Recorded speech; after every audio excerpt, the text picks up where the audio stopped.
En diferentes lugares y momentos, algunos filósofos han propuesto que Dios creó el mundo y luego lo dejó en paz, y que desde entonces, éste ha funcionado independientemente de él.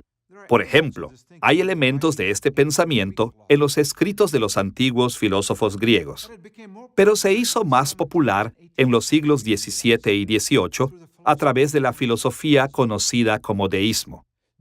El deísmo describió a Dios como un relojero divino y la creación como un reloj. Enseñó que Dios creó y le dio cuerda al reloj, lo puso en la estantería y lo dejó correr, y no lo ha tocado desde entonces. Pero las Escrituras pintan un cuadro muy diferente.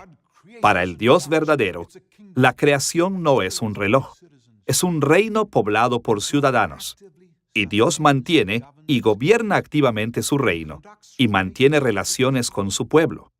La persona de la Trinidad que más directamente se involucra con el mundo de estas maneras es el Espíritu Santo. Esta es la segunda lección de nuestra serie Creemos en el Espíritu Santo, y la hemos titulado En el mundo. En esta lección nos enfocaremos en la actividad del Espíritu Santo en la creación como un todo. Investigaremos 4 aspectos de la obra del Espíritu Santo en el mundo. Primero, explicaremos su obra de creación cuando el universo comenzó. En segundo lugar, veremos su obra continua de providencia, por la cual Él sostiene y gobierna la creación. Tercero, consideraremos la revelación que Él provee a través de la creación. Y cuarto, mencionaremos la gracia común que Él expresa a la humanidad en general. Veamos primero la obra de la creación del Espíritu. Pregunta número 15 del Catecismo Mayor de Westminster, publicado en 1647. Pregunta: ¿cuál es la obra de la creación? Escuchemos la respuesta del Catecismo. La obra de creación es aquella por la cual Dios en el principio, por el poder de su palabra, hizo de la nada el mundo y todas las cosas que hay en éste, haciéndolas por sí mismo en el espacio de 6 días, y todas muy buenas. En esta respuesta, el Catecismo identifica la obra creadora de Dios, principalmente con la creación inicial del universo, pero las referencias bíblicas comúnmente asociadas con esta respuesta reconocen que la creación también incluye hacer nuevas cosas de manera continua, como los seres humanos individuales. En una lección anterior, dijimos que el credo de los apóstoles atribuye la obra de la creación al Padre, y es absolutamente cierto que el Padre fue el iniciador de la creación, pero las Escrituras también dejan en claro que el Hijo y el Espíritu Santo estaban involucrados en esta obra. Por ejemplo, 1 Corintios capítulo 8, versículo 6, dice que la creación viene del Padre y por el Hijo, y los teólogos han acordado generalmente que el Espíritu Santo es la persona de la Trinidad que llevó a cabo la obra, según el plan del Padre y por medio del Hijo. A lo largo de la historia, los teólogos han apelado a Génesis capítulo 1 para mostrar la obra creadora inicial del Espíritu Santo. Este capítulo describe cómo Dios hizo el universo y todos sus habitantes por la palabra de su poder. Escuche cómo empieza el relato en Génesis capítulo 1, versículos 1 y 2.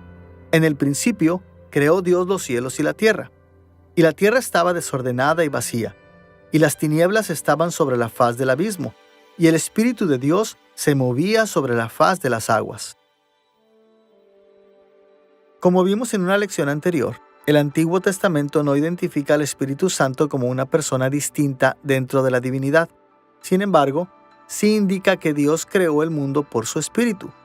Y a la luz de la revelación del Nuevo Testamento sobre el Espíritu de Dios, es legítimo ver estos actos de creación como obras del Espíritu Santo.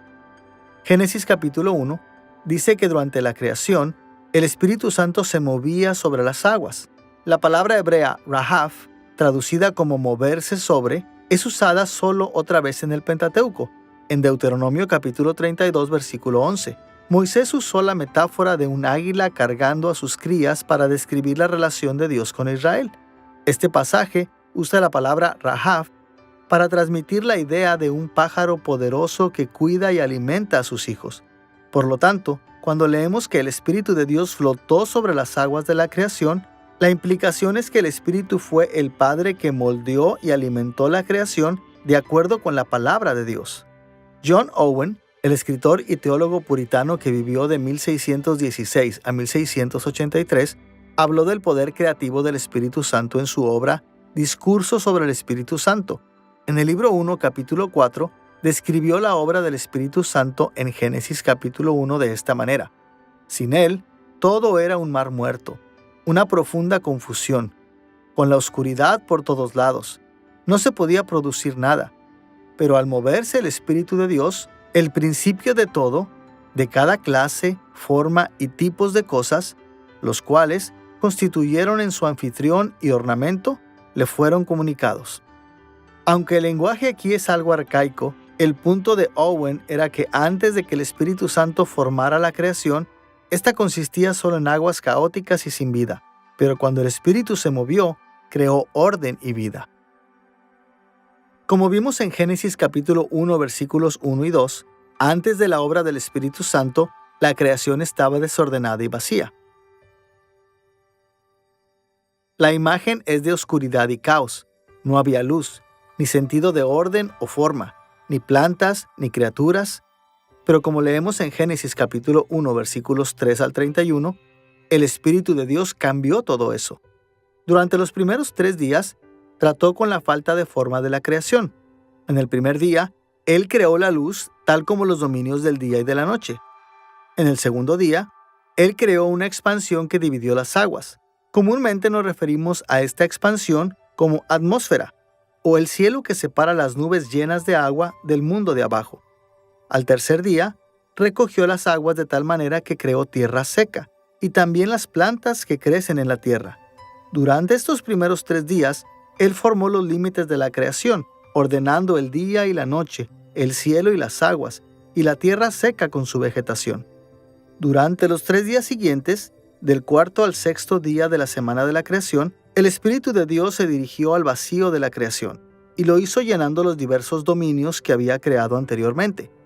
El cuarto día, Él creó el sol, la luna y las estrellas, para llenar los dominios del día y de la noche, que Él había creado en el primer día. El quinto día, creó criaturas marinas y pájaros, llenando los dominios del mar y el cielo que había creado en el segundo día. Y en el sexto día, creó animales terrestres y seres humanos para llenar el dominio de la tierra seca que Él había creado en el tercer día. Además de Génesis capítulo 1, varias otras escrituras también atribuyen la obra creativa de Dios a su Espíritu. Por ejemplo, Isaías capítulo 40, versículos 12 y 13, ofrece esta descripción del papel del Espíritu en la formación de la creación. ¿Quién midió las aguas con el hueco de su mano y los cielos con su palmo? Con 3 dedos juntó el polvo de la tierra y pesó los montes con balanza y con pesas los collados. ¿Quién enseñó al Espíritu de Jehová o le aconsejó enseñándole? La respuesta implícita, por supuesto, es nadie. Solo el Espíritu de Dios ha hecho estas cosas. El Salmo capítulo 104, versículos 24 al 30, habla de la obra del Espíritu al llenar la creación de esta manera. Cuán innumerables son tus obras, oh Jehová, hiciste todas ellas con sabiduría. La tierra está llena de tus beneficios. He allí el grande y anchuroso mar, en donde se mueven seres innumerables, seres pequeños y grandes. Les quitas el hálito, dejan de ser y vuelven al polvo. Envías tu espíritu, son creados, y renuevas la faz de la tierra. Este pasaje menciona la creación de cosas como las aguas, las plantas y las criaturas, y atribuye esta obra al Espíritu. Durante la semana de la creación, el Espíritu Santo fue muy activo. Él jugó un papel activo. Génesis 1:2 dice que el Espíritu Santo se movía o flotaba sobre la superficie de las aguas. Y como he pensado en eso, he pensado en lo similar que es a lo que hace el Espíritu Santo sobre el corazón de una persona a quien está regenerando. Creo que el mover se refiere de alguna manera al Espíritu Santo impartiendo vida. ¿Sabes? Hay mucho acerca de Génesis 1 que no entiendo. Pero aparentemente había allí algún universo material sobre el cual el Espíritu Santo se movía. Y eso era un preludio, un requisito previo para que Dios creara todo lo que estaba allí. Así, el Espíritu Santo se movió sobre la faz de las aguas. Él, el Hijo de Dios, el Padre, todas las personas de la Trinidad estaban activas durante la creación. Habiendo examinado la actividad del Espíritu Santo en el mundo durante la semana de la creación, volvamos nuestra atención a sus obras de providencia a lo largo del resto de la historia. Las tradiciones teológicas a veces comprenden los detalles de la providencia de diferentes maneras, pero en general, los evangélicos lo entienden como la obra de Dios de gobernar y sostener toda la creación, incluyendo las criaturas, las acciones y las cosas. Básicamente, la providencia abarca todo lo que el Espíritu Santo hace en el mundo a lo largo de la historia. Sin embargo, en aras de la simplicidad, limitaremos nuestra discusión a su funcionamiento general y trataremos muchos de sus componentes como temas separados en esta lección y en las lecciones siguientes. En su mayoría, los pasajes de las Escrituras que hablan de la providencia no distinguen entre las personas de la Trinidad, y debemos admitir fácilmente que toda la Trinidad está involucrada en la obra providencial de Dios. Pero en estos pasajes todavía hay suficientes referencias al Espíritu para que hagamos hincapié en su papel. Explicaremos la obra de providencia del Espíritu Santo en dos partes. En primer lugar, nos centraremos en su obra en el ámbito de la naturaleza.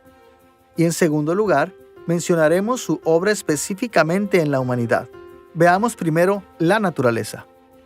Cuando examinamos la naturaleza desde una perspectiva científica, parece que podría ser autosuficiente. El clima, la geografía y la biología parecen ser sistemas relativamente mecánicos con reglas consistentes y naturales. Lo mismo puede decirse de otras ciencias naturales como la astronomía, la química, la física, la geología, etc. Pero las Escrituras enseñan que para que entendamos la naturaleza correctamente, debemos saber que Dios la creó y que Él gobierna y sostiene todos sus sistemas. Como el salmista escribió en el Salmo 135, versículos 6 y 7, todo lo que Jehová quiere, lo hace, en los cielos y en la tierra, en los mares y en todos los abismos. Hace subir las nubes de los extremos de la tierra, hace los relámpagos para la lluvia, saca de sus depósitos los vientos. La demostración más dramática del poder providencial de Dios en la naturaleza fue sin duda el diluvio en los días de Noé. Génesis capítulos 6 al 9 indican que Dios inundó el mundo entero en respuesta a la maldad de la humanidad. Y Génesis capítulo 6 versículo 3 señala el papel del Espíritu en llevar a cabo este juicio. El poder de Dios en la naturaleza también es expuesto por las plagas de Egipto en Éxodo capítulos 7 al 12. Lo vemos en la separación del Mar Rojo, en Éxodo capítulo 14. Y el poder más asombroso del Espíritu sobre la naturaleza es probablemente durante la batalla de los israelitas con los amorreos, cuando el sol se detuvo en el cielo, hasta que la gente se hubo vengado de sus enemigos, como leemos en Josué capítulo 10, versículo 13. Dios mismo explicó su control providencial ordinario sobre la naturaleza en Job capítulos 38 a 41. Mencionó su poder sobre la tierra, el mar, el día y la noche, el clima y sobre una multitud de animales. Y mientras que el libro de Job no distingue entre las personas de la Trinidad, Job 34, versículos 14 y 15, apunta al Espíritu de Dios como el que lleva a cabo su voluntad divina en el mundo. Las Escrituras también enseñan que el Espíritu Santo gobierna el mundo de tal manera que Él regularmente renueva sus características y gobierna las poblaciones de sus criaturas. Por ejemplo, como nos dice el Salmo 135, hace lluvia, nubes, viento y otros elementos. Y en lugares como el Salmo 65, vemos que cambia la geografía de la tierra creando ríos, valles, montañas y desiertos. Y en muchos otros lugares trae una nueva vida en forma de plantas, animales y personas. Cada cosa nueva que aparece en la creación es obra del Espíritu. Recordarán que el Salmo 104 enfatiza las obras de la creación del Espíritu Santo. El mismo Salmo habla también de la providencia. Habla de cómo Dios hace que los manantiales viertan agua en los barrancos. Elogia la forma en que proporciona alimentos para los animales. Admira la vida que da a las plantas, a los árboles y las casas que Él provee para las aves y otros animales. Nos asegura que controla el sol y la luna, la noche y el día, las estaciones anuales. Todos ellos parecen ser sistemas naturales, pero Dios los controla a todos. Escuchemos el Salmo 104, versículos 24 al 30. Oh Jehová, la tierra está llena de tus beneficios. Todos ellos esperan en ti para que les des su comida a su tiempo. Abres tu mano, se sacian de bien. Les quitas el hálito, dejan de ser y vuelven al polvo. Envías tu espíritu, son creados y renuevas la faz de la tierra. El salmista sabía que literalmente Dios no preparaba comida para cada criatura y que luego las alimenta con la mano. Comprendió que los animales comen de acuerdo con ciclos y jerarquías a las que a veces nos referimos como cadenas alimenticias. Desde una perspectiva terrenal, este proceso parece ser un sistema natural autorregulador, pero las Escrituras miran más allá de este entendimiento superficial para ver que Dios gobierna estos comportamientos. Vemos ideas similares en Isaías capítulo 34, versículos 15 y 16. El salmista también dijo que Dios administra la creación de una manera que perpetúa la vida, pero también la limita. En particular, ninguna criatura muere sin la participación de Dios. Él sostiene su aliento o espíritu dentro de ellos para mantenerlos vivos. Elimina ese aliento o espíritu cuando es hora de que mueran. Y el salmista atribuyó este tipo de interacción con la creación al Espíritu de Dios. Jesús apeló a una idea similar en su Sermón del Monte cuando animó a su audiencia a dejar de preocuparse por las necesidades de la vida. Escucha las palabras de Jesús en Mateo capítulo 6, versículos 26 al 33. Mirad las aves del cielo, que no siembran, ni siegan, ni recogen en graneros, y vuestro Padre Celestial las alimenta. Considerad los lirios del campo, cómo crecen, no trabajan ni hilan, pero os digo que ni aun Salomón con toda su gloria se vistió así como uno de ellos. Buscad primeramente el reino de Dios y su justicia, y todas estas cosas os serán añadidas. El punto de Jesús era que si la gente perseguía el reino y la justicia de Dios, Dios trabajaría a través de su providencia para satisfacer sus necesidades diarias. Al hablar de la providencia de Dios, hablamos del cuidado de Dios por su creación y sus criaturas. Dios no solamente creó el mundo y se alejó para hacer algo más. No, Dios continúa sosteniendo al mundo. Dios provee lo que necesitamos: comida, agua, aire, todo lo que damos por sentado.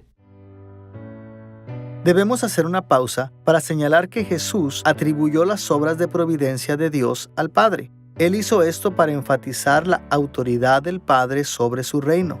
Pero los teólogos comúnmente reconocen que mientras el Padre decreta la obra providencial, el Espíritu Santo es quien lleva a cabo estos decretos. Vemos esto en lugares como Mateo capítulo 10, versículo 20 y Lucas capítulo 11, versículo 13. Y encontramos ideas relacionadas en lugares como Juan capítulo 15, versículo 26, Hechos capítulo 2, versículo 33 y Primera de Pedro capítulo 1, versículo 2. Habiendo hablado de la providencia en la naturaleza, consideremos cómo el Espíritu Santo obra en la humanidad. En la medida en que la humanidad es parte del mundo natural, las mismas cosas que hemos dicho acerca de la naturaleza también se aplican a nosotros. Dios administra y gobierna nuestro ambiente, como vemos en el Salmo 135, versículos 6 y 7. Él controla nuestras fuentes de alimento e incluso el éxito de nuestra reproducción, como leemos en Deuteronomio capítulo 7, versículo 13. Su espíritu es la fuente de nuestras propias vidas, como leemos en Job capítulo 33, versículo 4. Y no lo hace solo sosteniendo los sistemas naturales del mundo. Como veremos, Él también gobierna a la humanidad al influenciar directamente nuestras circunstancias, nuestros cuerpos e incluso nuestras mentes. Como el Espíritu Santo gobierna providencialmente al mundo, influye en los seres humanos de maneras diferentes. Esto a veces hace que los cristianos se sientan incómodos o resentidos. Nos preocupa que pueda estar violando nuestra voluntad o empujándonos a pensar y hacer cosas pecaminosas. A veces, incluso lo acusamos de maldad cuando nos permite sufrir. Por lo tanto, lo primero que debemos tener en cuenta es que el Espíritu Santo nunca hace nada pecaminoso. Él nunca nos maltrata o abusa de nosotros. Y la segunda cosa que debemos recordar es que Él siempre está trabajando para el beneficio final de los creyentes. La vida podría ser dolorosa ahora, pero todo el sufrimiento que soportaremos eventualmente resultará en bendiciones eternas. Diferentes tradiciones teológicas han reconciliado estas ideas de diferentes maneras. Pero todos los creyentes de la Biblia deben afirmar que la obra de providencia del Espíritu Santo es siempre tan buena y tan pura como el Espíritu mismo. Escuchemos cómo Pablo resumió el alcance de la providencia en Hechos capítulo 17, versículos 24 al 26. El Dios que hizo el mundo y todas las cosas que en él hay, Él es quien da a todos vida y aliento y todas las cosas, y les ha prefijado el orden de los tiempos y los límites de su habitación. Pablo parece haber tenido en mente el Espíritu Santo, ya que habló de Dios como quien nos da vida y aliento, e indicó que la obra providencial del Espíritu incluye darnos todas las cosas que tenemos y gobernar los tiempos y los límites de los lugares en que vivimos. El Espíritu Santo no solo mantiene el mundo para que podamos vivir en él, en realidad gobierna las circunstancias específicas de nuestras vidas y, de cierta forma, las decisiones que tomamos. Desde luego que todos reconocemos este aspecto de la obra del Espíritu Santo cada vez que afirmamos las curaciones y las resurrecciones milagrosas encontradas en las Escrituras, y adoptamos la providencia del Espíritu en nuestras propias vidas cuando oramos, creyendo que Dios es capaz y está dispuesto a cambiar nuestras circunstancias, nuestra salud, nuestra esperanza de vida e incluso nuestras mentes y espíritus. Las Escrituras registran algunos ejemplos algo extremos del Espíritu Santo gobernando las vidas de los seres humanos. Por ejemplo, en Deuteronomio capítulo 2, versículos 30 y 31, Moisés enseñó que Dios hizo a Sehón rey de Hesbón, obstinado en espíritu y obstinado de corazón. Y él hizo esto para que los israelitas derrotaran a Sehón y a su ejército, y su país caería bajo el control israelita. Y en Éxodo capítulo 10, versículos 20 y 27, y capítulo 11, versículo 10, Dios endureció el corazón de Faraón, el rey de Egipto, de modo que se negó a liberar a los israelitas de la esclavitud. Como resultado, Faraón y su pueblo fueron sometidos a las plagas de las tinieblas y a la muerte del primogénito. El Salmo 135, versículos 6 al 12, registra el control providencial del espíritu de Sehón, Faraón y otros reyes de esta manera. Todo lo que Jehová quiere, lo hace, en los cielos y en la tierra. Él es quien hizo morir a los primogénitos de Egipto, destruyó muchas naciones y mató a reyes poderosos, a Sehón, rey amorreo, a Og, rey de Basán, y a todos los reyes de Canaán, y dio la tierra de ellos en heredad a Israel su pueblo.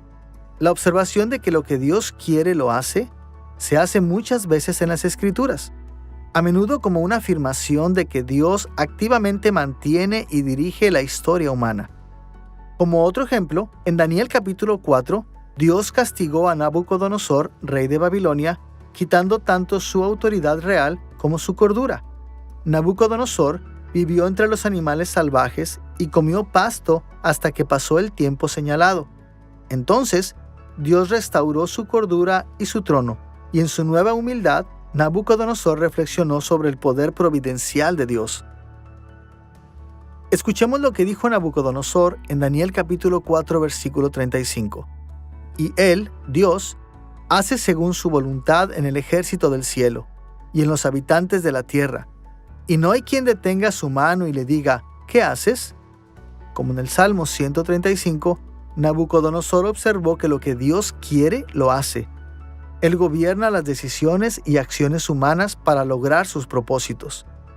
O como leemos en el Salmo 33, versículos 10 y 11, Jehová hace nulo el consejo de las naciones. El consejo de Jehová permanecerá para siempre. Cuando pensamos en la obra del Espíritu Santo en la providencia general, en gobiernos, reyes, príncipes o naciones alrededor del mundo, tenemos que recordar que Romanos capítulo 13 dice que los gobiernos han sido ordenados para castigar el mal en el mundo y para promover el bien. Lo que debemos recordar de la obra del Espíritu Santo entre los gobiernos, reyes y naciones es lo que la Biblia dice acerca del Mesías, el rey que Dios establecerá para gobernar sobre la nueva creación. Isaías capítulo 11, versículo 2, habla de él como aquel en quien reposa el Espíritu del Señor. Él tiene el espíritu de sabiduría, de entendimiento, de consejo, de poder, de conocimiento y temor del Señor. Y porque el gran Mesías tiene el Espíritu de Dios sobre él de esa manera, no solo refrena el mal, sino que promueve el bien perfectamente. Promueve la justicia a través de toda la nueva creación. Al pensar en la obra del Espíritu, cuando se trata de la política y los líderes políticos, podemos pensar en que se restringe el mal, especialmente en los políticos incrédulos. Pero de hecho, también en los políticos creyentes, a fin de que éstos puedan llegar a ser los que castigan el mal y promueven el bien. Sin embargo, la expresión principal de esto es el Espíritu Santo derramado sobre el Mesías para que establezca la justicia en el mundo de un extremo a otro en la tierra. El gobierno providencial de Dios de la humanidad se extiende más allá de reyes y naciones. Se extiende a cada ser humano y a cada aspecto de nuestras vidas. Y así como Dios influye en nuestras circunstancias, Él también gobierna nuestros corazones y nuestras mentes. Ya hemos visto cómo esto sucede con los líderes nacionales, y lo mismo sucede con cada individuo. Escuchemos lo que dice el Salmo 33 en los versículos 13 al 15. Desde los cielos miró Jehová, vio a todos los hijos de los hombres. Él formó el corazón de todos ellos. Atento está a todas sus obras. En su providencia, el Espíritu formó el corazón de toda la humanidad. Él moldea nuestros afectos, creencias, compromisos y deseos, todo lo que contribuye a lo que somos y lo que hacemos. Cuando se trata de la humanidad en general, la obra providencial del Espíritu Santo a veces es la aterradora aplicación del juicio divino. Una vez más, podemos pensar en la inundación global en el día de Noé, o las plagas de Egipto, y muchas de sus otras obras son igualmente devastadoras para los incrédulos. Deuteronomio capítulo 29, versículo 4, Isaías capítulo 6, versículos 9 y 10, Juan capítulo 12, versículos 37 a 41, y Romanos capítulo 11, versículo 8, todos hablan de Dios negándose a renovar los corazones y las mentes de los impíos, a fin de evitar que se arrepientan y se salven. Escuchemos Romanos capítulo 1, versículos 24 al 28, donde Pablo habló del juicio de los impíos. Dios los entregó a la inmundicia, en las concupiscencias de sus corazones y pasiones vergonzosas. Como ellos no aprobaron tener en cuenta a Dios, Dios los entregó a una mente reprobada para hacer cosas que no convienen. La providencia divina debe ser una perspectiva aterradora para los pecadores. Significa que Dios no siempre espera hasta el día del juicio para castigar la maldad, y revela el tipo de juicio que viene. Pero de la misma manera, también significa que Dios no siempre espera hasta el último día para bendecir a su pueblo. Además de cuidar nuestras necesidades y proteger nuestras vidas, Él trabaja en nuestros corazones y mentes para hacernos obedecerle. Como Pablo escribió en Filipenses capítulo 2, versículo 13, porque Dios es el que en vosotros produce así el querer como el hacer por su buena voluntad. Esta comprensión del trato providencial del Espíritu Santo tanto de los creyentes como de los incrédulos se ve en varios pasajes del Antiguo Testamento. En Isaías capítulo 29 versículo 16 y capítulo 45 versículo 9 y Jeremías capítulo 18 versículos 1 al 19, Dios es representado como un alfarero y los seres humanos como arcilla. Y en cada caso, las Escrituras señalan que el alfarero tiene el derecho de hacer lo que quiera con su arcilla. Usando esta metáfora, Pablo resumió este aspecto de la providencia divina en Romanos capítulo 9 versículos 18 al 21, cuando escribió: de manera que de quien quiere tiene misericordia, y al que quiere endurecer, endurece. Pero me dirás, ¿por qué pues sin culpa? Porque, ¿quién ha resistido a su voluntad? Mas antes, oh hombre, ¿quién eres tú para que alterques con Dios? Dirá el vaso de barro al que lo formó, ¿por qué me has hecho así? ¿O no tiene potestad el alfarero sobre el barro para hacer de la misma masa un vaso para honra y otro para deshonra? Aquí Pablo dijo que el derecho del alfarero sobre la arcilla se extendía hasta endurecer los corazones de la gente, haciéndoles oponerse a él y caer bajo su juicio. Como hemos sugerido, diferentes tradiciones teológicas comprenden la obra del Espíritu de manera diferente. Consideremos la obra providencial del Espíritu Santo para llevar a la gente a la fe en Cristo. Podemos ilustrar la obra de conversión del Espíritu en términos de dos caminos o senderos. Un camino representa recibir a Cristo como Salvador y el otro representa rechazarlo. Todos los cristianos evangélicos deben estar de acuerdo en que el Espíritu Santo providencialmente hace que la gente encuentre el Evangelio y se enfrente con esta decisión. Pero hay al menos 3 puntos de vista importantes con respecto a la participación del Espíritu en este proceso. Primero, algunas tradiciones teológicas creen que los seres humanos tienen la habilidad natural de escoger el camino hacia la salvación o el camino hacia la destrucción. En esta opinión, la obra providencial del Espíritu se centra en llevarnos al encuentro con el Evangelio. La segunda opinión está de acuerdo en que el Espíritu Santo orquesta nuestras vidas para que encontremos el Evangelio, pero también cree que los seres humanos caídos carecen de la capacidad natural de responder positivamente al Evangelio. En nuestro estado caído, siempre elegiríamos el camino de la destrucción. Así, en esta visión, el Espíritu Santo provee gracia preveniente o gracia que viene antes de la fe salvadora, que nos permite escoger el camino de la salvación. Una vez que recibimos esta gracia, ambos caminos están abiertos a nosotros y podemos elegir entre recibir o rechazar a Cristo. La tercera opinión principal conviene en que el Espíritu Santo nos hace encontrar el Evangelio y que carecemos de la habilidad natural de escoger la vida. Pero, en este punto de vista, el Espíritu Santo provee gracia irresistible a aquellos que Él elige para salvar. Esta gracia no solo nos permite elegir el camino de la salvación, sino que realmente nos asegura que lo haremos. Claramente, hay desacuerdos significativos entre estas opiniones.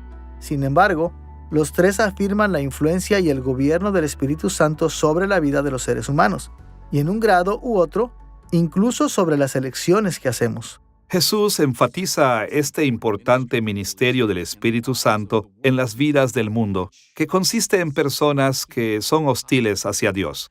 El Espíritu está actuando para convencer a la gente que es hostil hacia Dios, los incrédulos, para convencerlos, para subrayar su culpabilidad, para subrayar dónde van mal en relación con el pecado, la justicia propia y el juicio mundano. El Espíritu ayuda a los incrédulos a entender que nunca creyeron en Jesucristo, su única esperanza para la salvación. Y el Espíritu subraya el hecho de que muchos incrédulos están descansando en su justicia propia para merecer el favor o ganar el amor de Dios por la salvación, lo cual es imposible.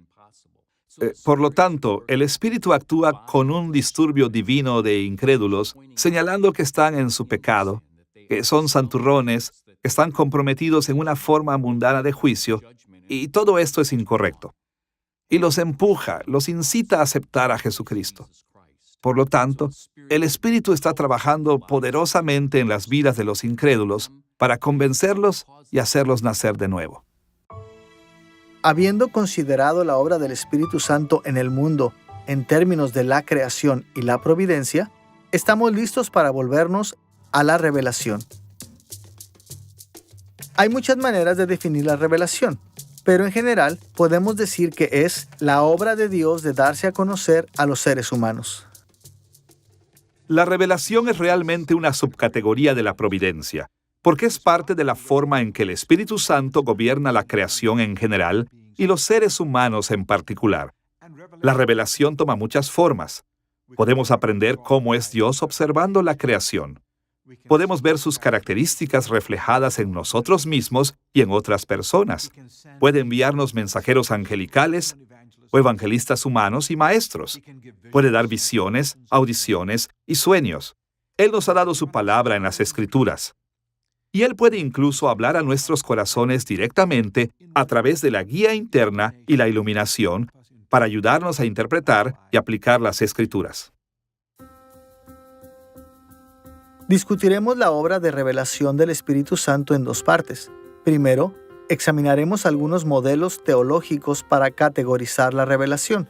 Y segundo, veremos lo que la Biblia dice acerca del papel del Espíritu Santo como la fuente de la revelación.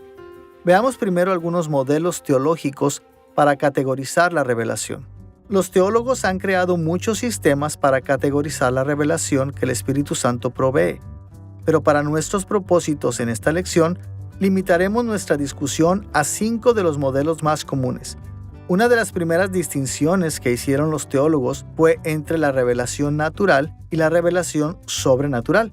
En esta lección, usaremos el término revelación natural para referirnos al conocimiento de Dios que viene a través de las funciones ordinarias del mundo natural y la providencia.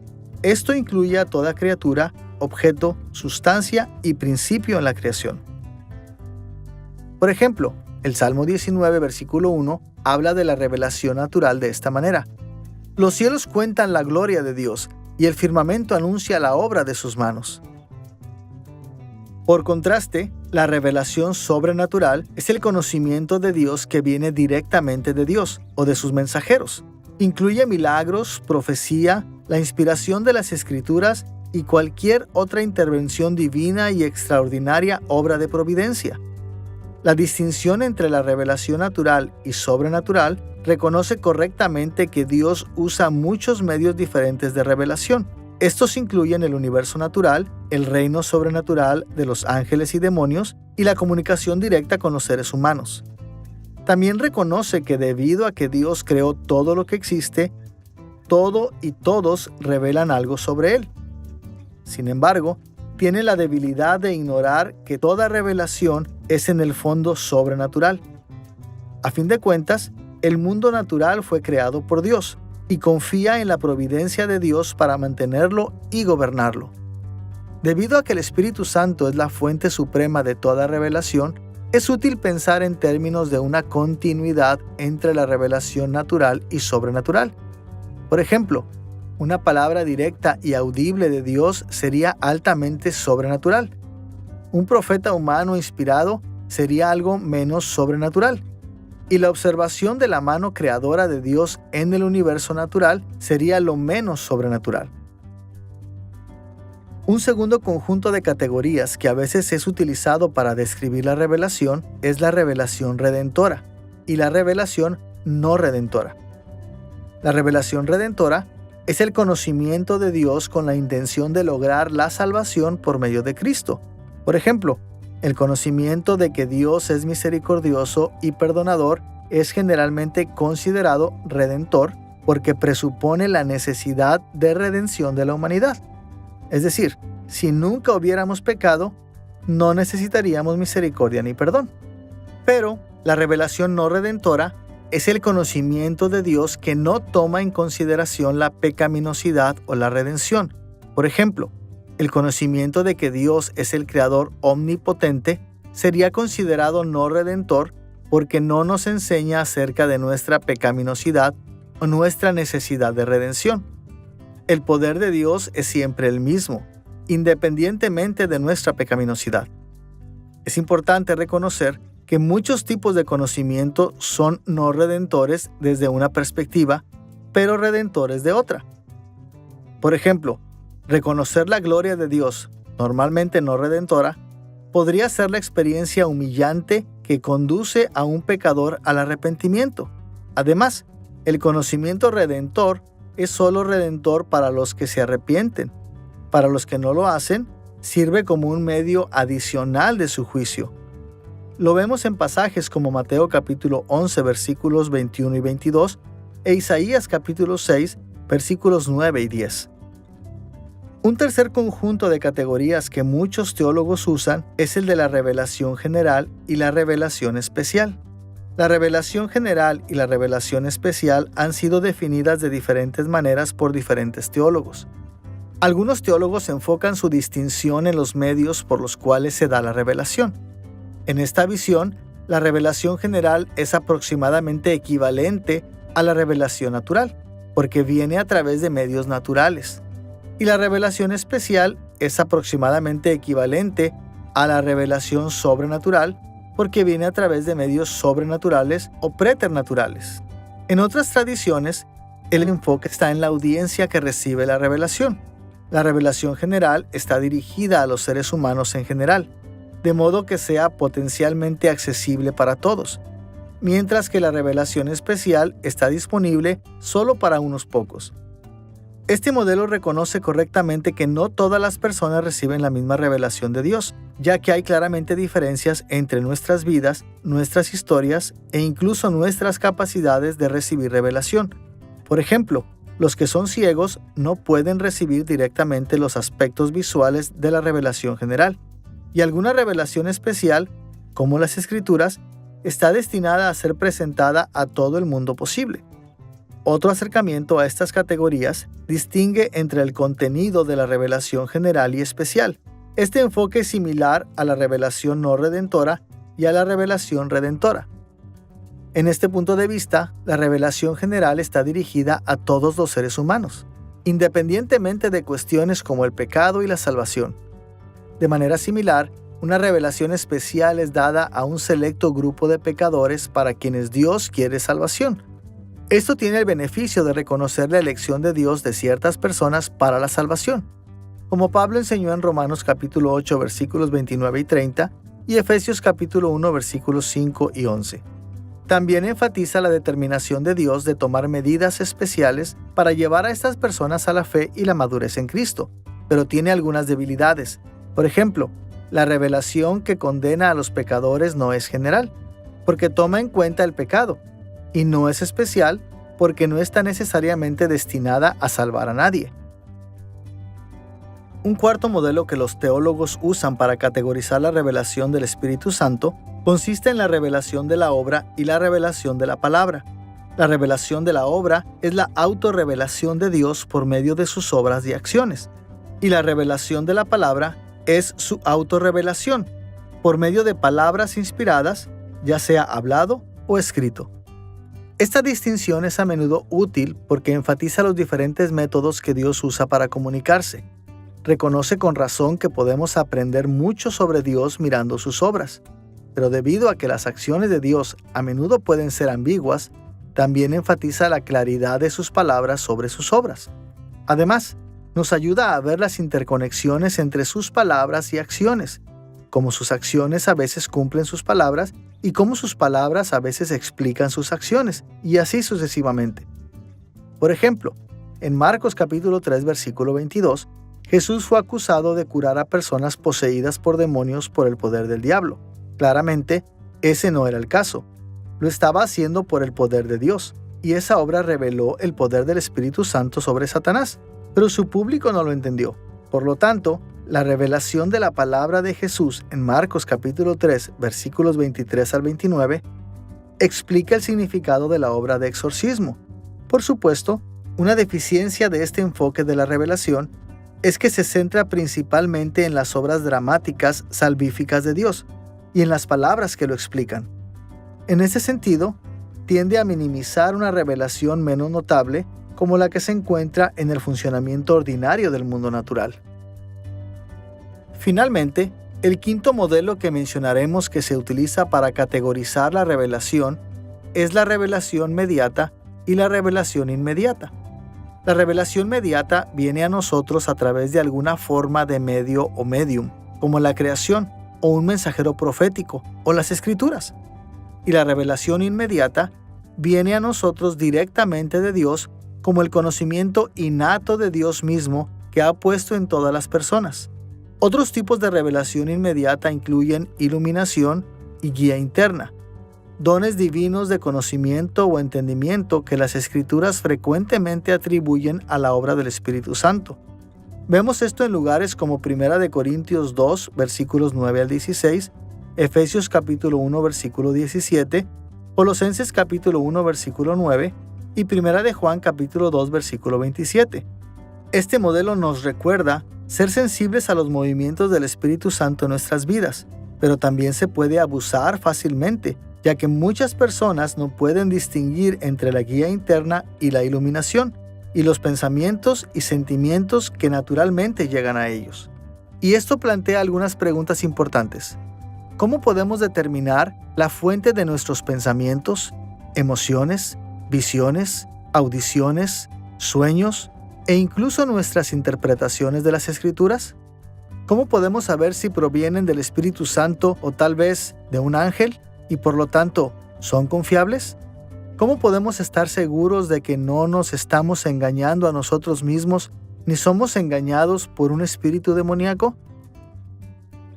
Pasajes como Hechos capítulo 17 versículo 11 y Primera de Juan capítulo 4 versículo 1 nos advierten que no debemos ingenuamente creer que cada revelación, iluminación, interpretación y tradición proviene del Espíritu Santo.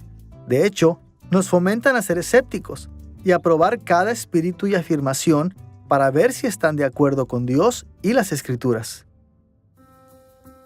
Con estos modelos de revelación en mente, hablemos del Espíritu Santo como la fuente de revelación. Una cosa que todos los modelos teológicos de la revelación comparten en común es identificar a Dios como la fuente suprema de la revelación. Porque toda revelación es de Dios, toda revelación es infaliblemente verdadera. Y porque eso es cierto, también es autoritativa. Nos obliga a creer lo que enseña acerca de Dios y a responder amando y obedeciendo al Dios que revela. Pero, ¿cómo sabemos que el Espíritu Santo, en particular, está directamente involucrado en revelarnos a Dios? El Espíritu Santo está en ambos lados del acto de la comunicación en las Escrituras, enviando el mensaje de Dios y asegurándose de que es recibido entre el pueblo de Dios para ser usado para su propósito. En el lado emisor, Segunda de Pedro nos dice que los santos hombres de Dios fueron impulsados por el Espíritu Santo, que el Espíritu de Dios usó su experiencia de vida, su educación, sus habilidades en conocer los géneros literarios y estar involucrado en circunstancias históricas para comunicar la interpretación de Dios de esos eventos, la palabra de Dios. Y así llamamos a esto la doctrina de la inspiración, que el Espíritu Santo inspiró a estos santos hombres de Dios. Pero Pablo, escribiendo a los Corintios en 1 de Corintios capítulo 2, también habla de cómo en el lado receptor, el Espíritu Santo está allí, dando dones al cuerpo de Cristo, dones de enseñanza, dones de discernimiento, para que el mensaje pueda ser interpretado, que se interpreten las verdades espirituales de maneras espirituales, de modo que el mensaje pueda ser recibido y entonces llevar a cabo su propósito de equipamiento para la misión del pueblo de Dios. Llamamos a esto la doctrina de la iluminación, que el Espíritu ilumina al pueblo de Dios y los capacita para que el mensaje del Espíritu, la palabra, pueda ser recibido y luego usado de la manera que Dios quiere. Las Escrituras a menudo dicen que la revelación es entregada a través de las obras de Dios de creación y providencia. Y, como hemos visto, el Espíritu Santo tomó y continúa tomando un papel integral en estas obras divinas.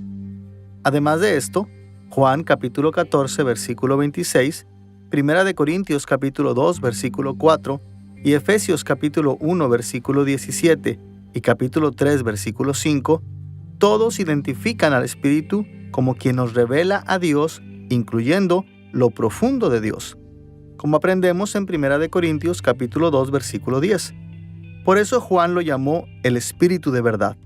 En Juan capítulo 14, versículo 17, capítulo 15, versículo 26 y capítulo 16, versículo 13. Y en 1 de Juan, capítulo 5, versículo 6, Juan incluso dijo, el Espíritu es el que da testimonio, porque el Espíritu es la verdad. Las Escrituras indican que el Espíritu Santo nos provee de cada categoría de revelación que hemos visto en esta lección. Pero todavía es útil considerar algunos tipos de revelación que la Biblia le atribuye explícitamente. Por cuestiones de tiempo, mencionaremos solo 3. Primero, como vimos en una lección anterior, el Espíritu Santo es responsable de la inspiración de la profecía y de las Escrituras. La inspiración del Espíritu de la profecía y de las Escrituras se menciona en lugares como Hechos capítulo 1, versículo 16, capítulo 4, versículo 25, y capítulo 28, versículo 25, en Efesios capítulo 3, versículo 4 y 5, y Hebreos capítulo 9, versículo 8. También es evidente en el don espiritual de profecía mencionado en 1 de Corintios capítulo 14, versículo 1, y en el ministerio del Espíritu por medio de los apóstoles descritos en Juan capítulo 14, versículo 26. Como un solo ejemplo, recordaremos lo que Pedro escribió en 2 de Pedro capítulo 1, versículos 20 y 21. Que ninguna profecía de la Escritura surge de la interpretación particular de nadie, porque la profecía no ha tenido su origen en la voluntad humana, sino que los profetas hablaron de parte de Dios, impulsados por el Espíritu Santo. Leemos en la Biblia que los autores humanos interactuaron con el Espíritu Santo para llevar a cabo las Escrituras tal como las conocemos. Hay muchos lugares a los que se refiere en el Nuevo Testamento, pero quizás lo más obvio está en 2 de Pedro capítulo 1, donde Pedro habla de la luz que brilla en un lugar oscuro, hablando sobre la revelación de Dios, y luego continúa diciendo en el versículo 21, porque la profecía no ha tenido su origen en la voluntad humana, sino que los profetas hablaron de parte de Dios impulsados por el Espíritu Santo. Y usted ve allí algo de la interacción entre la humanidad, el hombre siendo impulsado y el Espíritu Santo siendo el impulsor. Y tenemos en las Escrituras palabras totalmente humanas y palabras totalmente divinas, de tal manera que las palabras escritas por un ser humano, a causa de la intervención de Dios, se convierten en palabras llenas del Espíritu, inspiradas e infalibles para nuestro beneficio. Segundo, el Espíritu Santo está directamente asociado con la iluminación y la guía interna. Mencionamos la iluminación y la guía interna en nuestra discusión sobre la revelación inmediata. Aunque estos dones no siempre son distintos entre sí en las Escrituras, todavía podemos distinguir entre ellos. Iluminación es un don divino de conocimiento o entendimiento que es principalmente cognitivo, y la guía interna es un don divino de conocimiento o entendimiento que es principalmente emotivo o intuitivo. En 1 Corintios capítulo 2, versículos 9 al 16, Pablo describió la iluminación del Espíritu y la guía interna como una revelación de la mente y los pensamientos de Dios a su pueblo. Pablo dijo que porque el Espíritu es Dios mismo, Él conoce la mente y los pensamientos de Dios, y Él revela esto a los creyentes para que podamos entender los dones benevolentes de Dios para nosotros. Por supuesto, también podemos aprender acerca de Dios a través de otros medios, como la creación y las Escrituras. Pero, en 1 Corintios capítulo 2, Pablo señaló que el Espíritu Santo concede directamente sabiduría e inteligencia a los creyentes, lo cual nos permite interpretar con precisión la otra revelación del Espíritu. Esto no significa que tengamos la misma autoridad que los apóstoles para hablar o interpretar las palabras de Dios. Por el contrario, pasajes como Juan capítulo 14, versículo 26 y Efesios capítulo 3, versículos 3 a 5, demuestran que los apóstoles y los profetas tenían una autoridad y percepción únicas. Sin embargo, a través de la guía interna y la iluminación, el Espíritu todavía nos concede conocimiento cognitivo y emotivo de su revelación. Vemos algo similar en Efesios capítulo 1, versículos 17 y 18, donde Pablo escribió: «Pido que el Dios de nuestro Señor Jesucristo, el Padre glorioso, les dé el espíritu de sabiduría y de revelación, para que lo conozcan mejor. Pido también que les sean iluminados los ojos del corazón». En este pasaje, Pablo indicó que el Espíritu Santo da la iluminación para ayudarnos a conocer mejor a Dios y la guía interna para iluminar nuestros corazones. También encontramos esta idea en Colosenses capítulo 1, versículo 9 y 1 de Juan capítulo 2, versículo 27. Tercero, otro tipo de revelación extremadamente común asociado con el Espíritu Santo es la categoría de milagros, señales y maravillas. En las Escrituras, los milagros, señales y maravillas eran obras extraordinarias de providencia realizadas por el Espíritu Santo. Las Escrituras asocian estas obras directamente con la persona del Espíritu en muchos pasajes, incluyendo Romanos capítulo 15, versículo 19, 1 Corintios capítulo 12, versículos 7 al 11 y Gálatas capítulo 3, versículo 5. Y esto nos ayuda a ver que el Espíritu es el poder detrás de todas estas obras extraordinarias, tanto en el Antiguo como en el Nuevo Testamento, aunque no siempre se mencionan por su nombre. Además, la Biblia indica que el propósito de estos milagros, señales y maravillas era confirmar la palabra de Dios a la humanidad, especialmente a la humanidad incrédula. como leemos en Hebreos capítulo 2, versículo 4, testificando de la salvación, juntamente con ellos Dios, con señales y milagros y diversas maravillas y repartimientos del Espíritu Santo según su voluntad. Como aprendemos aquí, el Espíritu Santo proveyó milagros, señales y maravillas como revelación, testificando al Evangelio. Tanto el Antiguo como el Nuevo Testamento confirman esta función reveladora de milagros, señales y maravillas. Por ejemplo, en Éxodo capítulo 4, el Espíritu hizo señales a través de Moisés, incluyendo convertir su bastón en una serpiente y causar o curar la lepra. Lo hizo para convencer a Israel de que Moisés iba a guiarlos. Las plagas en Egipto tenían la intención de probar a Faraón y a su país que el Dios de Israel era el verdadero Dios. Por lo tanto, se les llama señales y maravillas en lugares como Éxodo capítulo 7, versículo 3 y capítulo 10, versículos 1 y 2. Los milagros del Espíritu durante el viaje del desierto de Israel también se llaman señales en Números capítulo 14, versículo 22, porque ellos probaron que Israel debía seguir a Moisés a la tierra prometida. Deuteronomio capítulo 4, versículo 34 y muchos otros lugares en todo el libro, las señales y maravillas del éxodo de Israel apelan como prueba de la bondad y fidelidad del pacto de Dios. Y en 2 de Samuel capítulo 7, versículo 23, la conquista de Israel de la tierra prometida también se dice que ha incluido señales y maravillas, probando que Dios favorecía a su pueblo y tenía poder sobre los falsos dioses cananeos.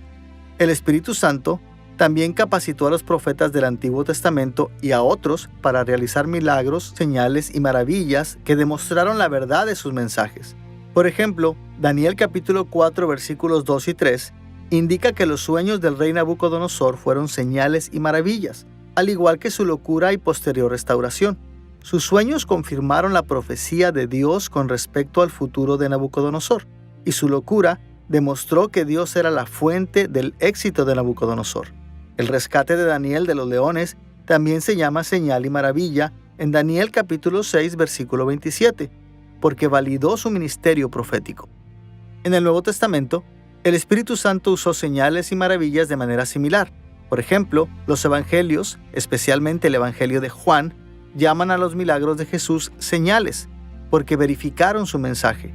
Lo vemos en Mateo capítulo 12, versículo 39, Lucas capítulo 11, versículo 29, y Juan capítulo 2, versículos 11 y 23, capítulo 3, versículo 2, capítulo 4, versículo 54, y muchos otros lugares a lo largo del libro. El Evangelio de Juan a menudo se refiere a los milagros de Jesús como señales, para mostrarnos que no son meros estallidos de poder y no meramente señales para causar asombro y admiración. Ambos se usan en Juan y en los otros evangelios para describir las señales y maravillas de Jesús y los actos de poder. Pero Juan se enfoca en las señales porque sabe que estos milagros apuntan más allá de sí mismos. El convertir el agua en vino apunta más allá de la simple provisión en un banquete de bodas para evitar la vergüenza de aquellos que debían haber almacenado más vino. Es realmente una señal de que la fiesta mesiánica profetizada en Isaías 25 estaba comenzando. O muy obviamente, la alimentación de los 5,000. Como Jesús multiplica el pan, lleva a Jesús a un largo discurso en el que muestra que el pan que comemos e ingerimos en nuestros cuerpos nos alimenta solo brevemente, pero el Padre está dando el pan verdadero, eterno y vivificante del cielo, y que Jesús mismo es ese pan de vida. O de nuevo, la resurrección de Lázaro. Lázaro es resucitado de los muertos, físicamente restaurado a la vida en este mundo. Pero Jesús le dice a Marta realmente lo que esta señal está mostrando es que Jesús mismo es la resurrección y la vida. Y antes, en el Evangelio de Juan, Juan capítulo 5, Jesús habla del día actual, siendo el día en que la gente oye la voz del Hijo de Dios. Los muertos cobran vida. Ese es el poder vivificante del Espíritu al traer a la gente a la fe y la vida en Dios por medio del Evangelio. Y llegará el día en que todos los que están en las tumbas, físicamente muertos, resucitarán, ya sea para enfrentar el juicio, si no han creído en el Hijo, o para disfrutar de la vida eterna, porque el Hijo da la vida. Los milagros de Jesús eran señales y maravillas que atestiguaban la verdad de su persona y su mensaje. Por supuesto, como Dios mismo, Jesús pudo haber hecho cualquier milagro que quisiera, pero Él no hizo eso. En su lugar, incluso Jesús confió en el Espíritu Santo para sus milagros, y lo hizo para que su evangelio fuera confirmado por el testimonio del Espíritu Santo. Esto está claro en pasajes como Mateo capítulo 12, versículos 18 y 28, y Lucas capítulo 4, versículos 14 y 18. Y escuchemos las palabras de Pedro en Hechos capítulo 2, versículo 22. Jesús Nazareno, varón aprobado por Dios entre vosotros con las maravillas, prodigios y señales que Dios hizo entre vosotros por medio de él. La obra de Jesús fue un testimonio válido porque no lo realizó por su propio poder, lo realizó por el poder del Espíritu Santo. El libro de Hechos también menciona muchas otras señales y maravillas que el Espíritu Santo usó para dar testimonio del Evangelio. Por ejemplo, Hechos capítulo 2, versículo 43 y capítulo 5, versículo 12, dicen que los apóstoles realizaron muchas maravillas y señales milagrosas, y estos milagros los hicieron ser muy apreciados incluso por aquellos fuera de la iglesia. Además, en Hechos capítulo 4, versículo 30, la iglesia oró para que Dios realizara señales y maravillas a través de ellos como un testimonio a Jesús. Y otros episodios del libro de Hechos indican que Dios respondió positivamente a esta oración. Espíritu Santo usa todo en la creación para revelarnos a Dios, y a veces incluso se comunica directamente con los seres humanos. Y eso es una buena noticia para los creyentes. Significa que cuando predicamos el Evangelio, hay algo dentro de cada ser humano que reconoce la verdad de lo que estamos diciendo. Y significa que todo lo que encontramos puede enseñarnos algo valioso para nuestra relación con Dios y con otras personas. Por supuesto, la revelación más valiosa que el Espíritu nos ha dado es la Escritura, y esa debe ser nuestra guía para interpretar cualquier otro fragmento de revelación que encontremos. En última instancia, toda revelación correctamente interpretada tiene el mismo objetivo: proclama la gloria de Dios y nos obliga a arrepentirnos y a ser salvos por la gracia mediante la fe en Cristo.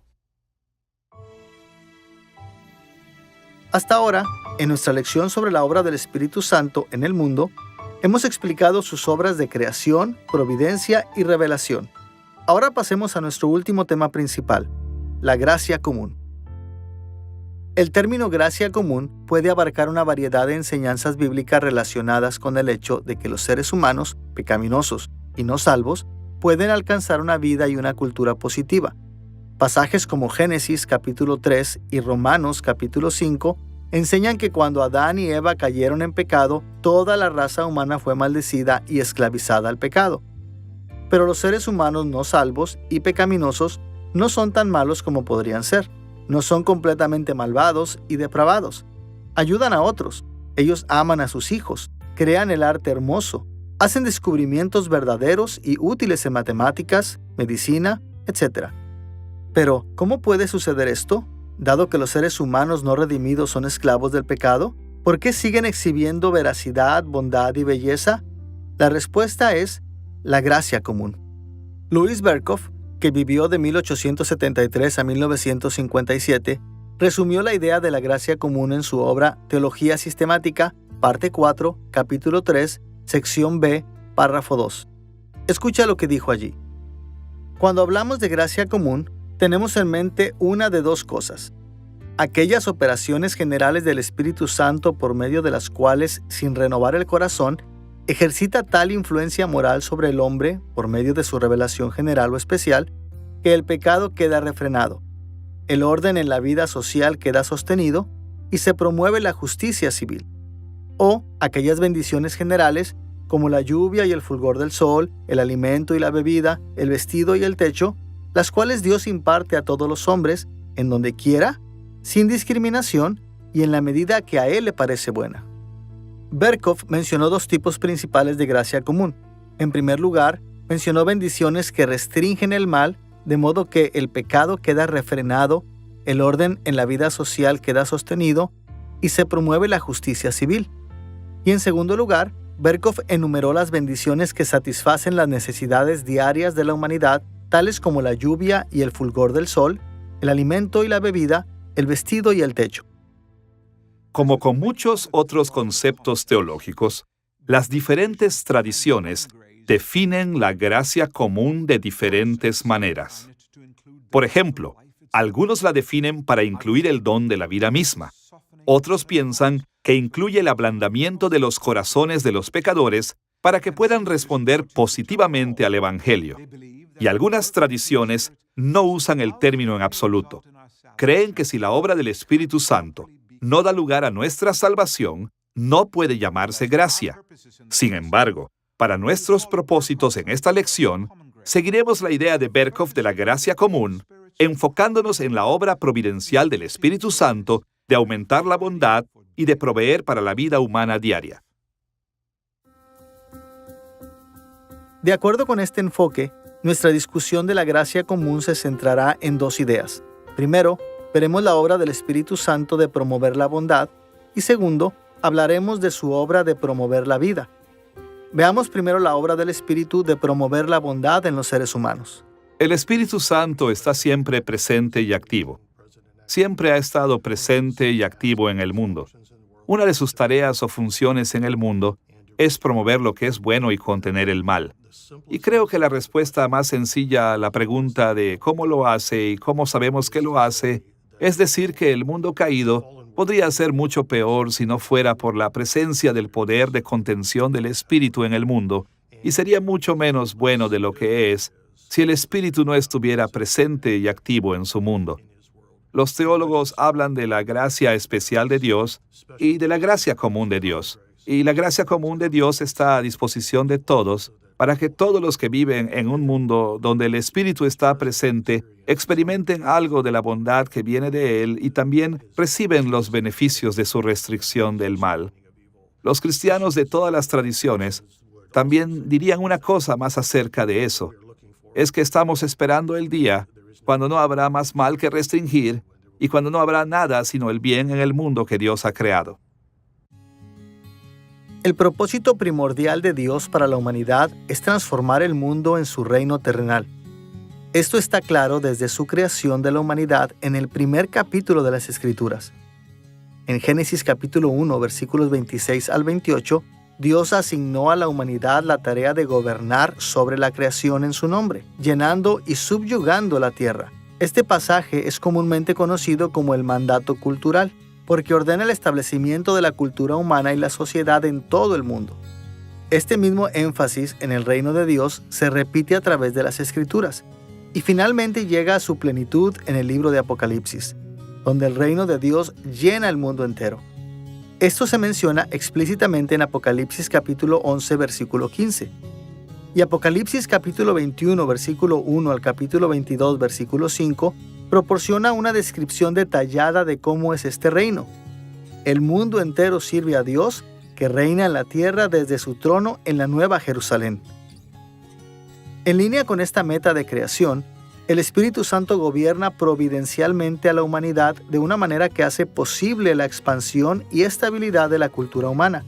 Por ejemplo, Él provee a los gobiernos civiles para restringir y castigar el mal humano, como Pablo enseñó en Romanos capítulo 13, versículos 1 al 7. Él provee a la humanidad en general un sentido común de justicia y conciencia, como Jesús enseñó en Juan capítulo 16, versículo 8 a 11, y como Pablo confirmó en Romanos capítulo 1, versículo 32, y en 2 de Corintios capítulo 4, versículo 2.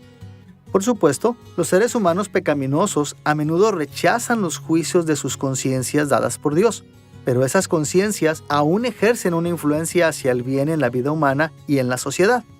El Espíritu también proporciona a los seres humanos suficiente sabiduría e inteligencia para discernir al menos con alguna medida de verdadera sabiduría. Por ejemplo, en Primera de Reyes capítulo 10 y Segunda de Crónicas capítulo 9, la reina gentil de Sabá reconoció y respetó la sabiduría de Salomón. Esto implica que el Espíritu Santo también le concedió suficiente sabiduría para reconocer la sabiduría de Salomón cuando la vio. Y lo mismo se puede decir de la verdad en todas las áreas del aprendizaje, como sugiere Santiago capítulo 1, versículo 17. Toda verdad es la verdad de Dios. Y eso sigue siendo el caso incluso cuando los incrédulos descubren la verdad. El joven sabio, amigo de Job, Eliú, lo puso de esta manera en Job capítulo 32, versículo 8. Ciertamente, espíritu hay en el hombre, y el soplo del Omnipotente le hace que entienda.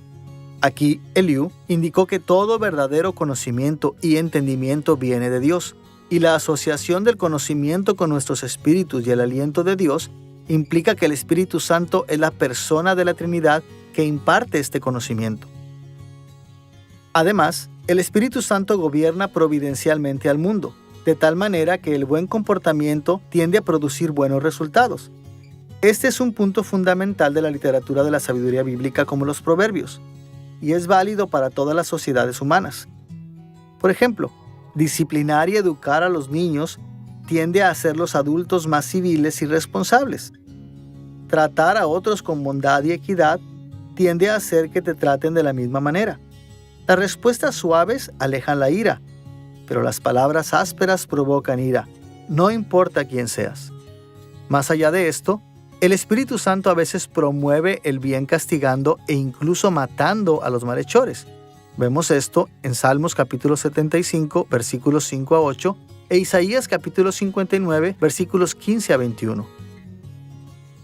Y como leemos en el Salmo 76, versículos 10 al 12, ciertamente la ira del hombre te alabará. Tú reprimirás el resto de las iras. Prometed y pagad a Jehová vuestro Dios todos los que están alrededor de él. Traigan ofrendas al temible. Cortará él el espíritu de los príncipes. Temible es a los reyes de la tierra. Como un solo ejemplo, recuerda que en Éxodo capítulo 14, Dios destruyó al perverso ejército egipcio en el Mar Rojo. Esto puso fin a la persecución de Israel y obstaculizó grandemente su capacidad de molestar a otras naciones también. El gobierno providencial del Espíritu Santo del mundo es la principal razón por la que el pecado no ha llevado a toda la sociedad humana a la autodestrucción. Evita que los incrédulos sean tan malvados como podrían ser y limita el daño que causan.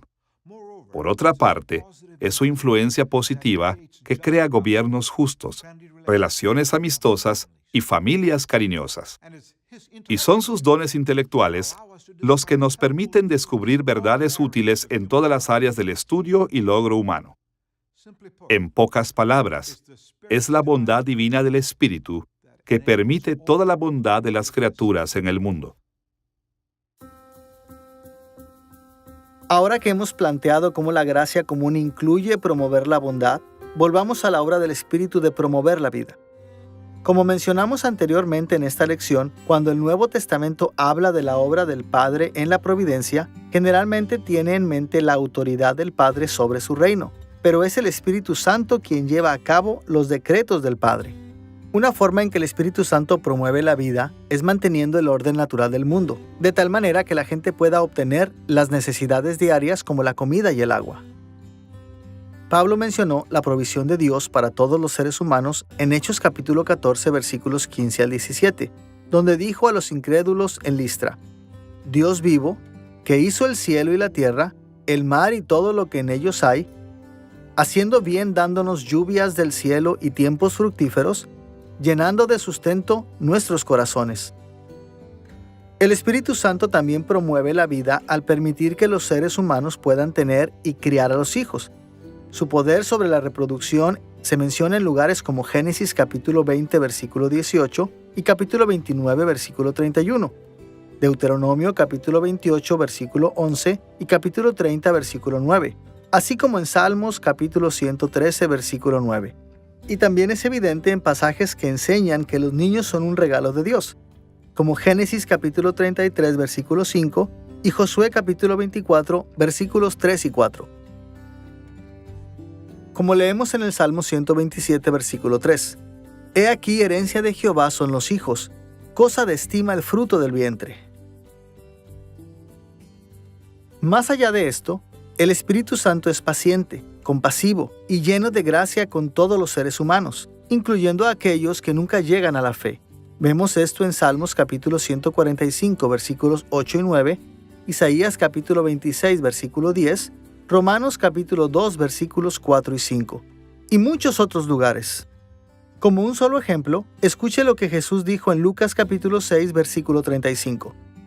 Amad pues a vuestros enemigos, y haced bien, y prestad, no esperando de ello nada, y será vuestro galardón grande, y seréis hijos del Altísimo, porque Él es benigno para con los ingratos y malos.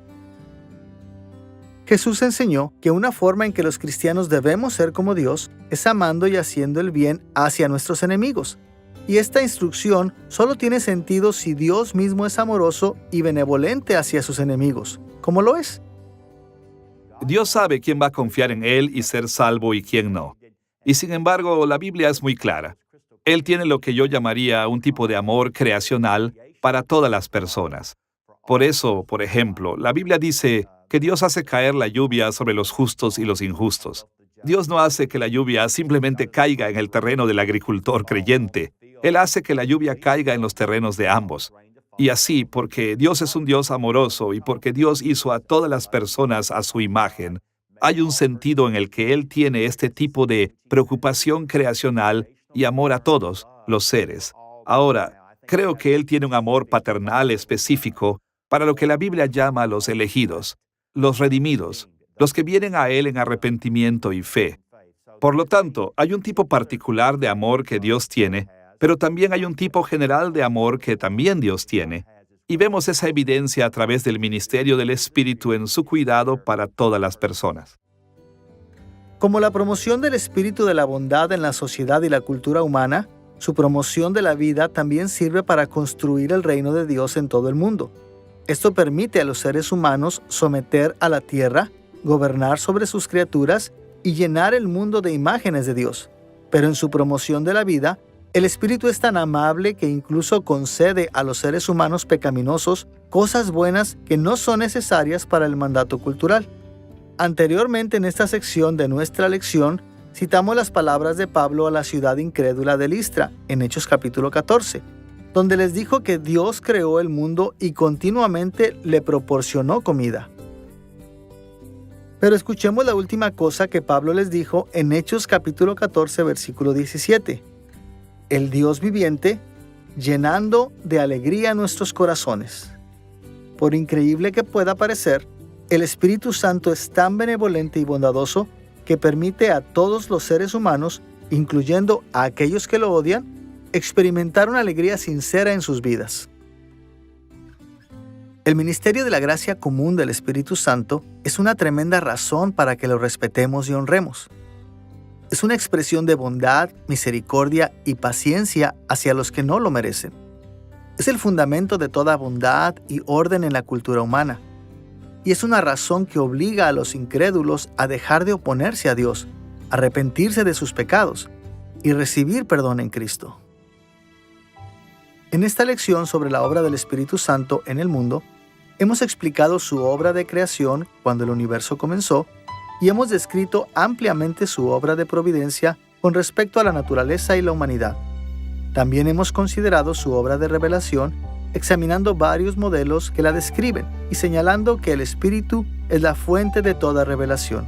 Y hemos esbozado su obra de gracia común en términos de promover la bondad y promover la vida. La presencia del Espíritu Santo en el mundo tiene resultados de largo alcance. Como hemos visto, ha estado formando, manteniendo y gobernando la existencia desde el primer momento de la creación. Toda la vida, toda la historia, toda la realidad depende y es una expresión de su obra. Y esto debe ser una gran fuente de confianza y consuelo para los creyentes. Dios mismo está presente con nosotros en cada momento. Él nos provee, Él nos protege, Él nos ama y Él controla todas las facetas de la creación, de maneras que en última instancia traerá la plenitud de su reino a la tierra y la plenitud de sus bendiciones para nosotros.